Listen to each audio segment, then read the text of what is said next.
Thank you so much. It's really a great pleasure to be back here at the Munich Security Conference, especially because the focus this year is on the need for global institutions for a global order. And like that. That's fine. And we all know that these institutions, this rules-based order is under pressure.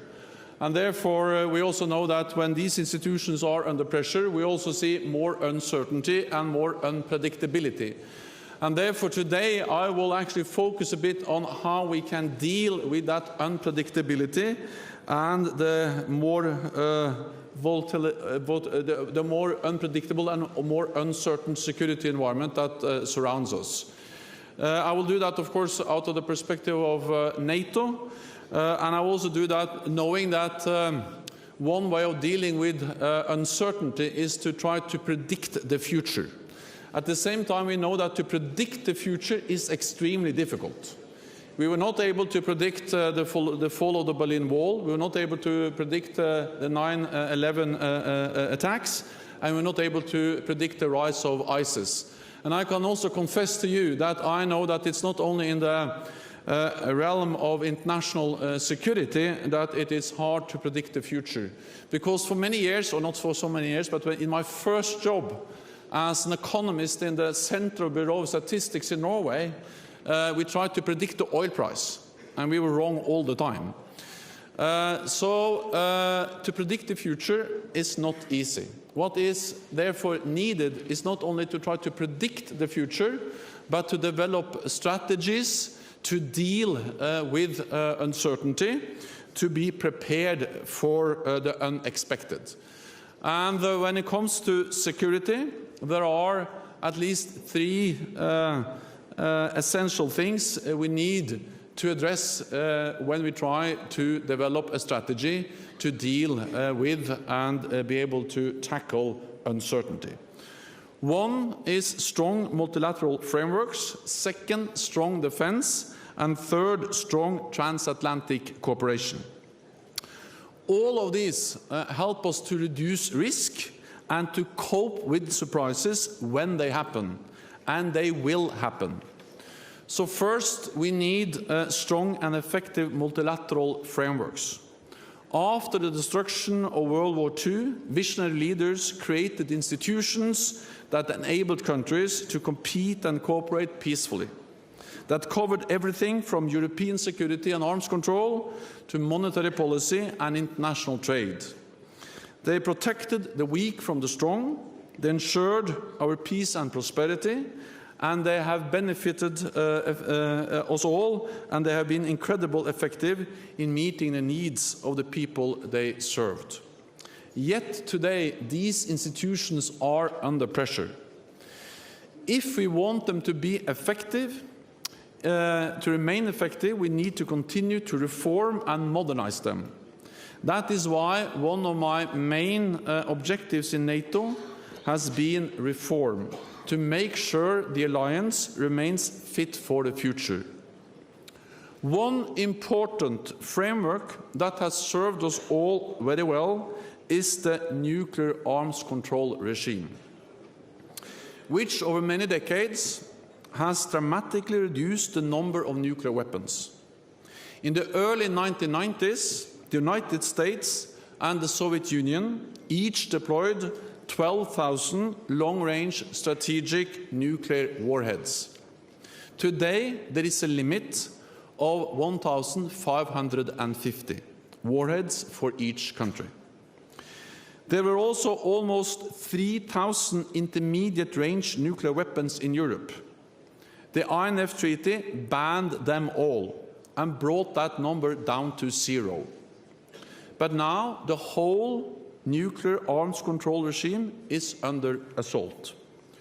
Russia has deployed several battalions of this new SSC-8 missile system in breach of the treaty.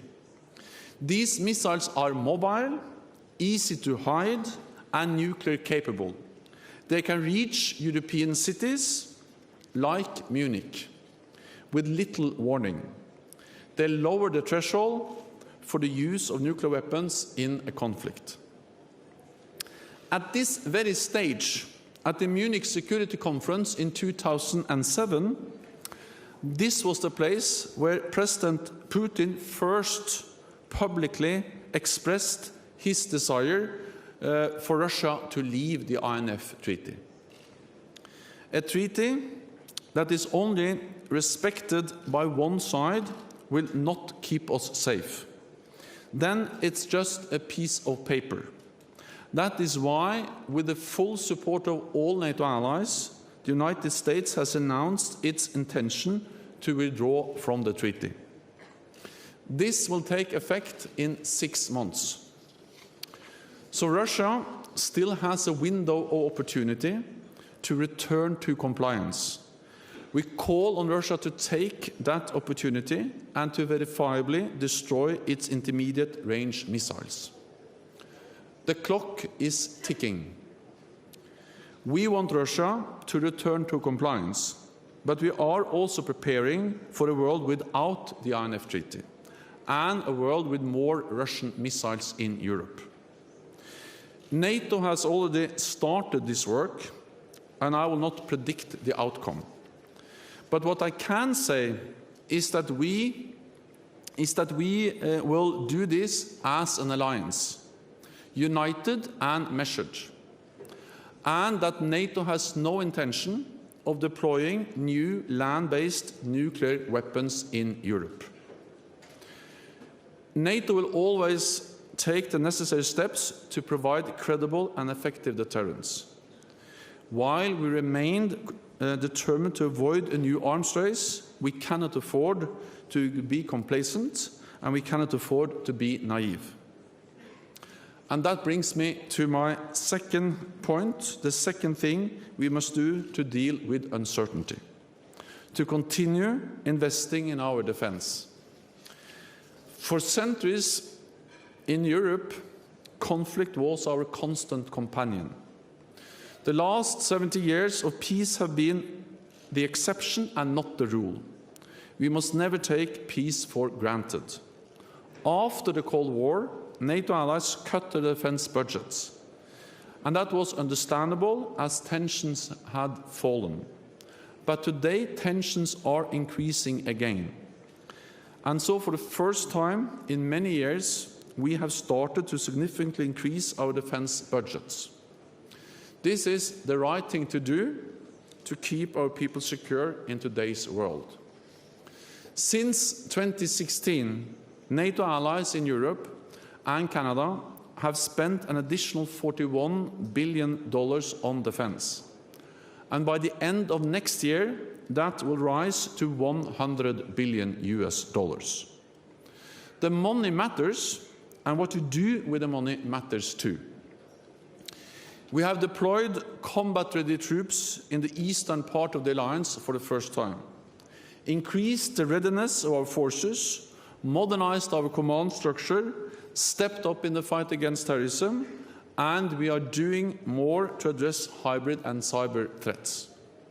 By doing all this, we ensure we can continue to protect all allies against any threat. Not to provoke a conflict, but to preserve the peace. Europe and North America are doing this together through NATO. And the unprecedented cooperation between NATO and the European Union also contributes to our security and to transatlantic burden sharing. And we just had a defense ministerial meeting in Brussels, and High Representative Federica Mogherini was there, as she always is, showing that we are working more and more closely together, NATO and the European Union. Therefore, the third essential element to manage uncertainty is strong transatlantic cooperation. Standing shoulder to shoulder, Europe and North America brought the Cold War to an end without a shot being fired on European soil. We underpinned stability and prosperity on both sides of the Atlantic. We helped bring peace to the Balkans and fought side by side against terrorists in Afghanistan, Iraq and Syria. The bond between our two continents is historical, cultural and personal. But the real reason this bond endures is even more fundamental. Standing together is in our shared interest. It is in the national interest of each and every one of our nations. The cooperation between North America and Europe is more important than ever, as the balance of power is shifting. A key driver for this shift is the rise of China. There is genuine potential for partnership and political dialogue. NATO and China have already worked together to combat piracy off the coast of Somalia, and our militaries are in regular contact. But China's rise also represents a challenge. One example is, of course, the concern many allies have expressed about China's increasing investment in critical infrastructure, such as 5G.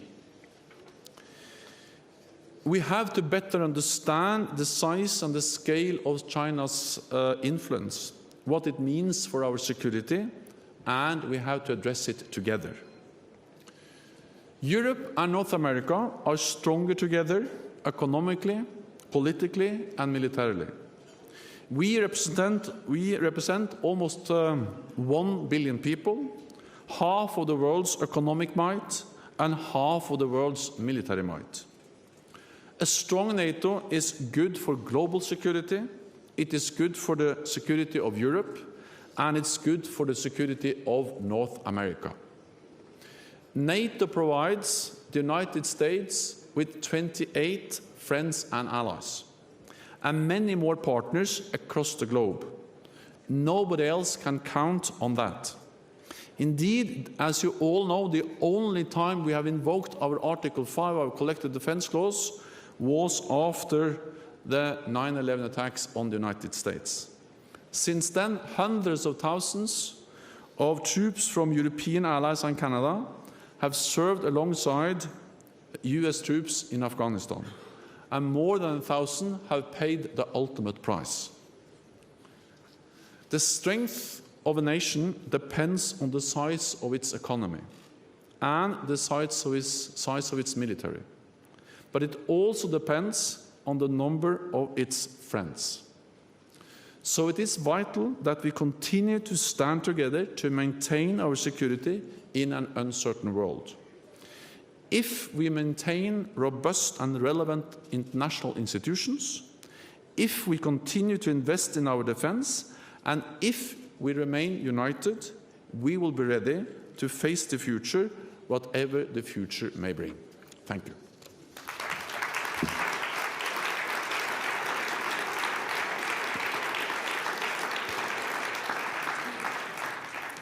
Thank you very much, Secretary General Stoltenberg. I think you made a powerful case there for NATO, really premised upon the principles of unity, of cooperation, but also of investment and responsibility.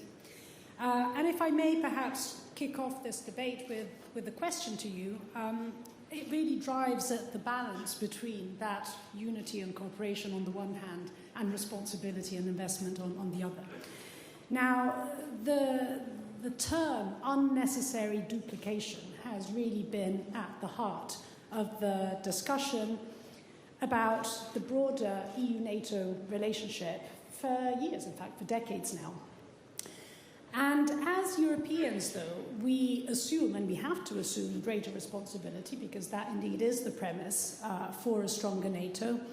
The question that I ask myself, and in fact I pose to you, is there a level of necessary duplication that we have to endure? And if so, how do we make that necessary duplication not autarkic, not protectionist, and eventually to the benefit of unity and cooperation?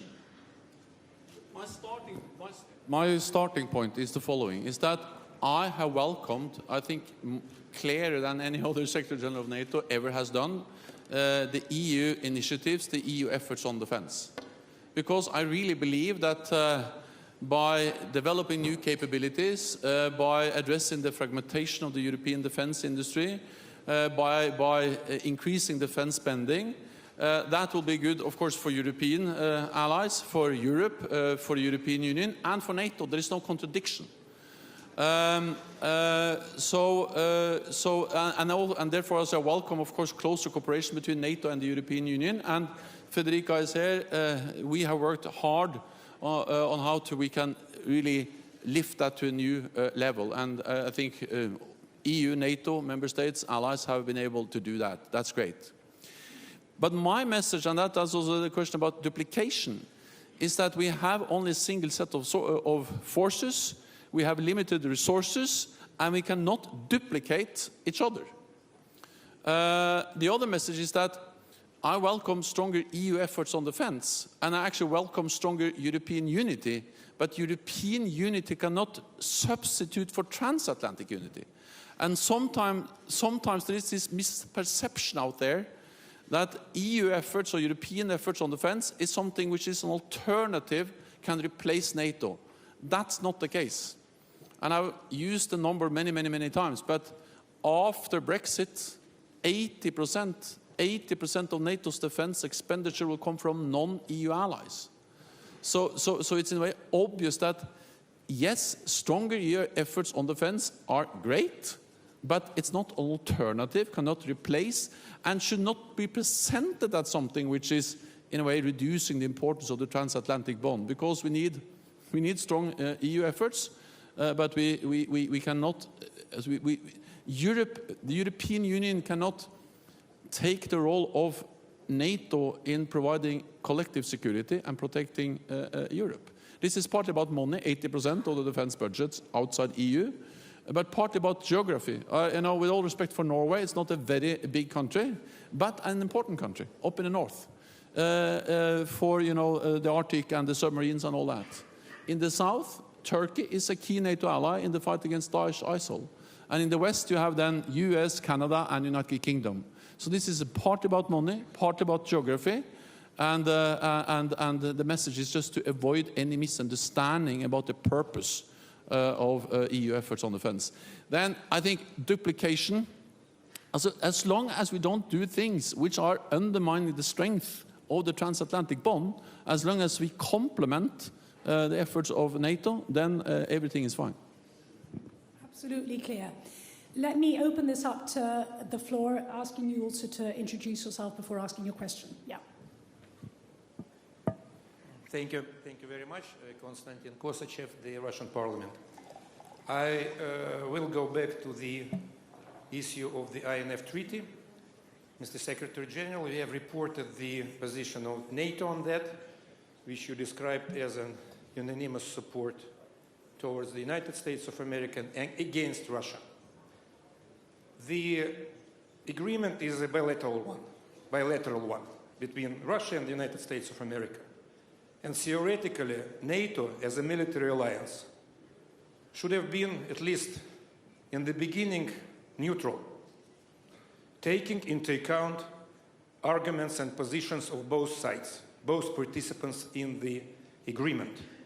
Because you are a serious alliance and you need to act with responsibility.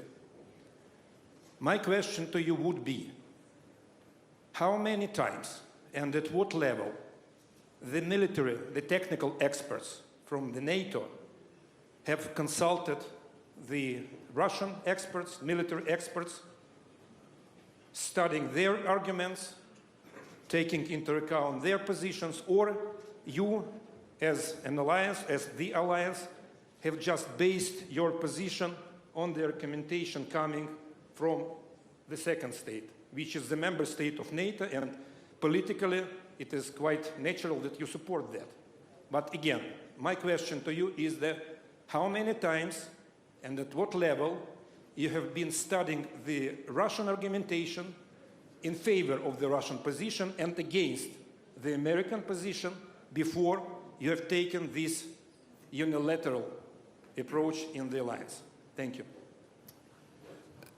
Our concern about the INF Treaty is dating back almost 6 years, because that was the first time the United States, but in close consultation with NATO allies, raised that issue with Russia. And it was the Obama administration that first raised it, and they used the different verification mechanisms, the different mechanisms in the treaty to make sure that there is full compliance, to raise their concerns. And all the way they consulted with NATO allies, the Obama administration. Then we had the Trump administration. They continued. The problem was that, what also continued was the deployment of new Russian missiles. And at some stage, this is not working. Because if we have a treaty which is violated by one side and respected by the other, then that treaty doesn't deliver security. Then it's not a real arms control treaty. And therefore, we have raised it with Russia at different levels. There have been 30 high-level meetings between the US and Russia. Many European allies have raised the issue with Russia several times. We had a meeting now just recently in the NATO-Russia Council where we raised the issue with all allies present. And I think we have to understand that not only the United States, but several allies have independently determined that Russia is in violation. There are no new US missiles in Europe, but there are more and more Russian missiles in Europe. And I am extremely concerned, also partly because I am a part of a generation that was shaped by the debate about intermediate range forces in Europe. That was in a way the big issue in the 70s and the 80s. And regardless of what people thought about the NATO dual-track decision back in '79, I know some people who were in favor and some were against. But regardless of what they thought about that, we all agreed that the INF Treaty in 1987 that banned all those missiles was a great achievement. And that's the reason why we are so extremely concerned, and actually also why we have given Russia so much time to come back into compliance. This had been an issue for 6 years. In December, all allies agreed that Russia was in violation. All allies supported the US decision to start the withdrawal process within 60 days if Russia didn't come back. Now they haven't come back, and the United States have started the withdrawal process. That leaves then 6 months for Russia to come back. So again, come back to compliance with the INF Treaty. That's the best way to reduce tension and to avoid an arms race. Well, could not be said clearer than that. Steve Erlanger, New York Times. Yes, thanks very much. Thank you, Madam Moderator. Secretary General, you have a President of the United States who clearly doesn't like NATO, doesn't believe in NATO, doesn't care about NATO, isn't committed to NATO, keeps talking it down, says privately, maybe we should pull out. Is it best for you to ignore what the President of the United States believes and feels? Have you given up trying to convince him? Are you hoping it just goes away? What kind of damage does it do to an alliance that already has sufficient strains from anti-democratic members in Hungary and increasingly Poland? Thank you. Every time I meet President Donald Trump, he tells me that he likes NATO. Not only that he likes NATO, but it's 100% in favor of NATO. But at the same time, he also tells me that European allies and Canada have to spend more, that we need fair burden sharing. At our first press conference, when I met him also just after he became president, in the White House, he actually said that I used to say that NATO was obsolete, but NATO is not longer obsolete, quote. That was what he actually said. So President Trump has a different style than most other presidents. He tweets more, he's more direct, but he has clearly stated again and again and again, for instance, at the NATO summit, which was at the NATO summit, we had all the 29 allies together, sitting around the table. We had a very, what should I say, open and frank debate. Different debate than we normally have at the NATO summits. I was at my first in 2001. This was very different. But no one was in doubt about the message from the president. And that was that he was in favor of NATO, but he wanted fair burden sharing. And he actually pointed at some specific allies and asked them to pay more. So the message is that, yes, NATO is good, but we need to share the burden more fairly. And then let me add one more thing about that, and that is that not only European allies are spending more. I refer to figures now, 100 billion. He actually liked that figure. It's a good figure, good number, good real money. But second, the United States is increasing their presence in Europe now. The United States is not leaving Europe. The United States have increased their presence over the last years with more troops, more exercises, more investments in infrastructure. So yes, there are differences between NATO allies on different issues, on trade, on climate change. We have had our discussions about burden sharing in NATO, but actually the reality is that Europe and North America are doing more together than we've done for many years. We are 29 allies. We disagree. We are different. We come from different parties. Some are liberals, some are conservatives, some are social democrats, some are Christian democrats, some are different things. But we have always been able to unite around our core task to protect each other. So that's the main message. Thank you. I had a question at the back. Yeah. There should be a mic coming. Yeah. Yeah, actually, well, I'm also from the New York Times, Roger Cohen, columnist for the Times. Steve actually has asked the question, the main question I was going to ask. I admire your faith in President Trump, Mr. Secretary General. I think his true belief is the one he expresses consistently, which is tremendous skepticism over multilateralism, over Atlanticism, over American values, as personified in this conference. When Secretary Pompeo was in Montenegro recently, he was asked if Article 5 would apply. In other words, if Montenegro were attacked, would all the NATO allies come to its defense? And the Secretary General punted. He did not reaffirm the validity of Article 5. This suggests that NATO is fraying at its core. What do you think?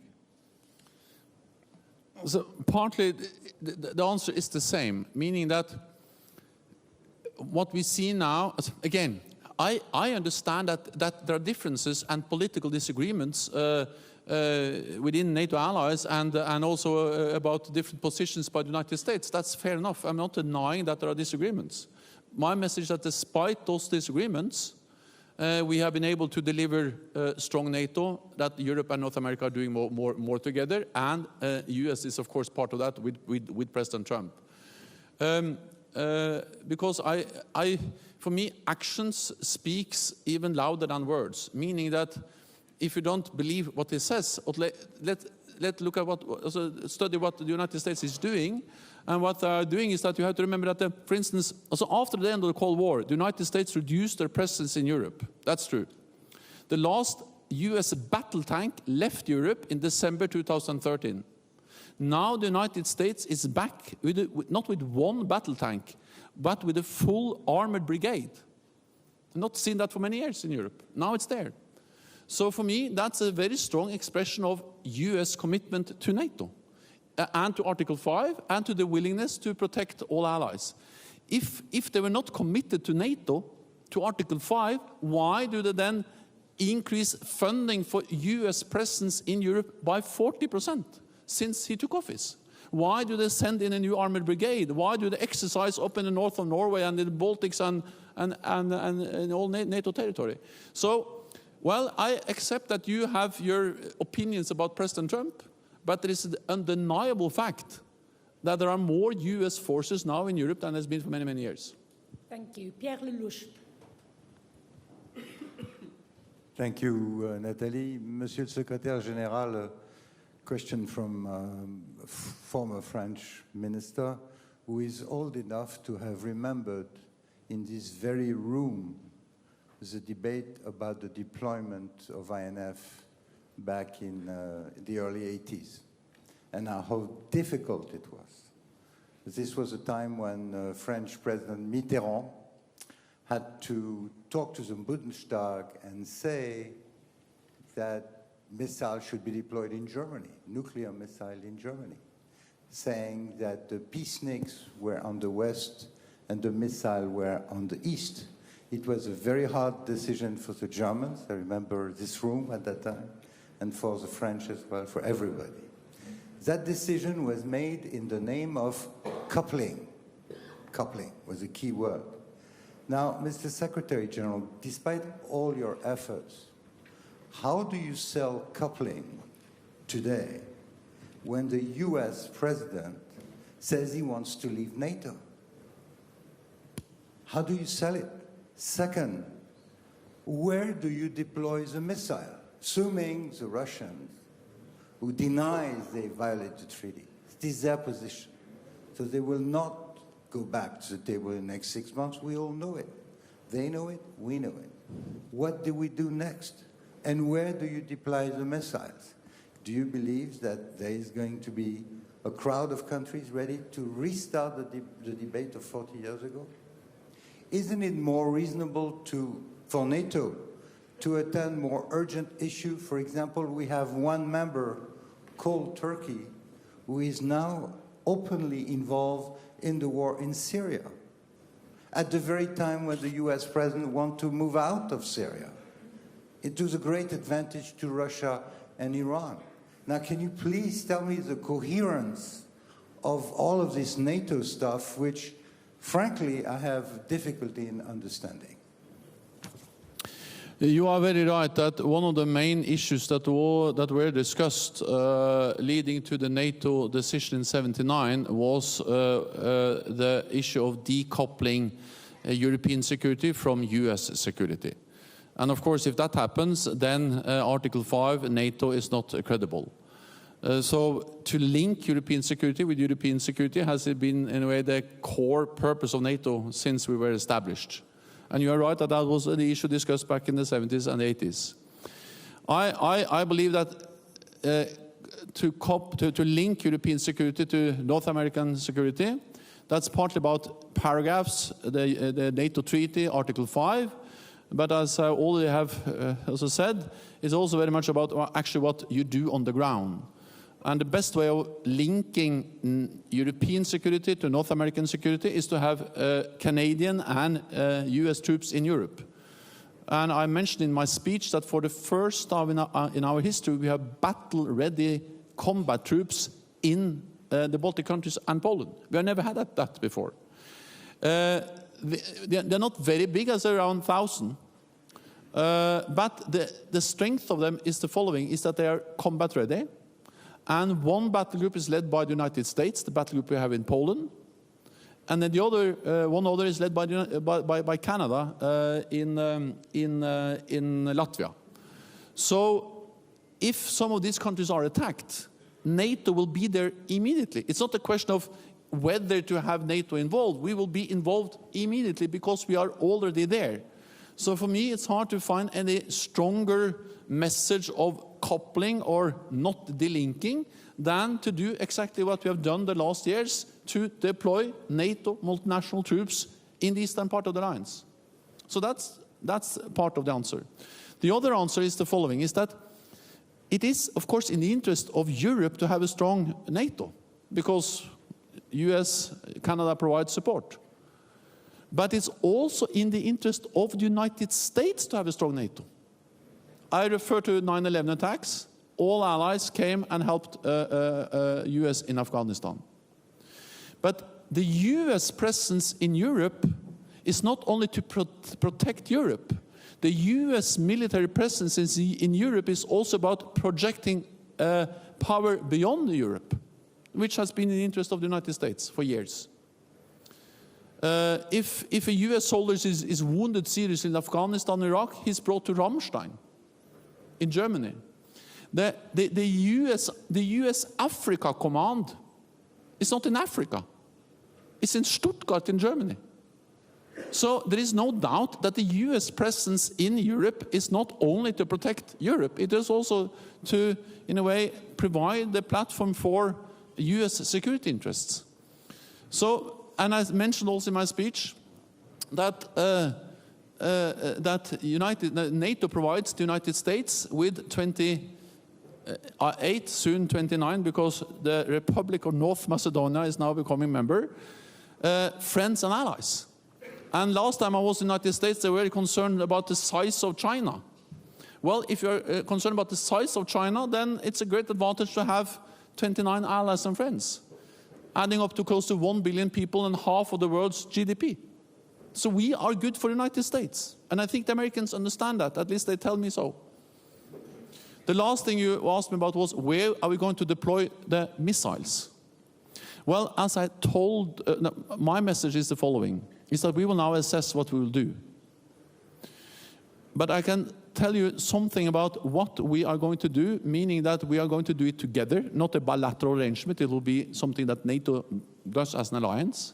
Second, it will be measured, we will be careful, because we need to find the balance between being strong, providing credible deterrence and defense, but not triggering an arms race.